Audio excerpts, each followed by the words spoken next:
చూసారా, కాలం ఎంత వేగంగా తిరుగుతుందో.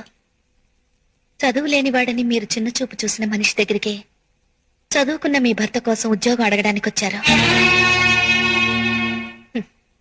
ఆ రోజు ఆయన్ని ఎవరికైనా పరిచయం చేయడానికే నామూషిగా ఫీల్ అయ్యారు. కానీ ఈ రోజు ఆయన పరిచయం కోసం ఎంతో మంది విఐపీలు ఎదురు చూస్తున్నారు. పని పాట లేని పల్లెటూరి బయటను అవమానించారు. ఆయన ఈ రోజు ఎంతమంది ఎంఏలకు ఎంబీఏలకు ఉద్యోగాలు ఇస్తున్నారో తెలుసా?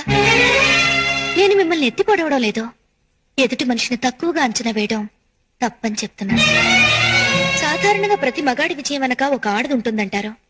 కాని ప్రతి ఆడదాని విజయం వెనక ఒక మగాడు ఉంటాడని ఎవ్వరూ చెప్పలేదు. బట్ నేను చెప్తున్నాను, నా విజయం వెనక నా భర్త ఉన్నాడు. ఇప్పుడు చెప్పండి, నేను చదువుకున్న మూర్ఖురాలా లేక మీరు చదువుకున్న మూర్ఖురాలా? నా మాటలు మిమ్మల్ని గాయపరిస్తే నన్ను క్షమించండి.